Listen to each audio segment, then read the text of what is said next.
Hello అండి, welcome back to our channel. తపాల్ చెక్కలు ఎలా తయారు చేసుకోవాలో చూద్దాం.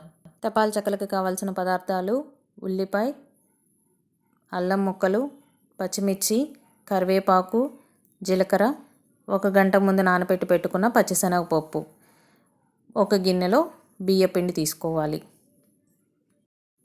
ఒక మిక్సీ జార్లో ఉల్లిపాయలు, అల్లం ముక్కలు, కరివేపాకు, జీలకర్ర, పచ్చిమిర్చి అన్నీ వేసుకొని కచ్చాపచ్చాగా గ్రైండ్ చేసుకోవాలి. మనకి ముక్కలు ముక్కలుగా కనపడుతూ ఉండాలి, మరీ పేస్ట్ లాగా చేసుకోకూడదు.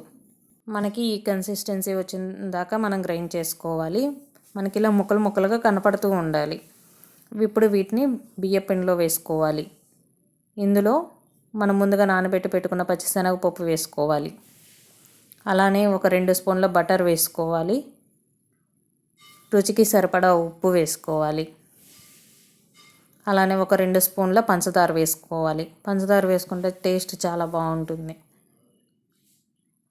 ఇప్పుడు ఈ మిశ్రమాన్ని వేడి నీళ్ళల్లో వేసుకొని కొంచెం కొంచెం నీళ్ళు యాడ్ చేసుకుంటూ కలుపుకోవాలి. కొంచెం కొంచెం నీళ్ళు యాడ్ చేసుకుంటూ మనకి ముద్దలాగా కలుపుకొని పక్కన పెట్టుకోవాలి. మనకి ఈ కన్సిస్టెన్సీలో కలుపుకోవాలి. ఇప్పుడు చిన్న చిన్న ఉండలుగా తీసుకొని వడల్లాగా ఒత్తుకోవాలి. ఇలా కొంచెం మందంగానే చేసుకోవాలి. ఇలా వడల్లాగా చేసుకున్న తర్వాత డీప్ ఫ్రైకి ఆయిల్ పెట్టుకోవాలి.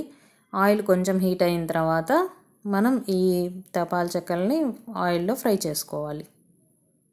ఆయిల్ హీట్ అయింది, ఒక్కొక్క దాన్ని ఆయిల్లో వేసుకుందాం. ఇలా ఆయిల్లో వేసుకున్న తర్వాత అటు ఇటు తిప్పుకుంటూ గోల్డెన్ బ్రౌన్ కలర్ వచ్చేంత వరకు మనం ఫ్రై చేసుకోవాలి. ఆయిల్లో వేయగానే తిప్పకుండా కొంచెం ఫ్రై అయిన తర్వాత నెక్స్ట్ వైపు తిప్పుకొని ఫ్రై చేసుకోవాలి. ఇవి అటు ఇటు తిప్పుకొని గోల్డెన్ బ్రౌన్ కలర్ వచ్చిన తర్వాత మనం సర్వింగ్ ప్లేట్లోకి తీసుకోవాలి. అంతేనండి, ఎంతో ఈజీగా టేస్టీగా ఉండే తపాల్ చెక్కలు రెడీ అయిపోయినాయి. కలర్ చేంజ్ అయిపోయినాయి కదా, సర్వింగ్ ప్లేట్లోకి తీసుకుందాం. మీకు కనుక ఈ రెసిపీ నచ్చినట్లయితే please like, share and subscribe my channel. Thank you for watching.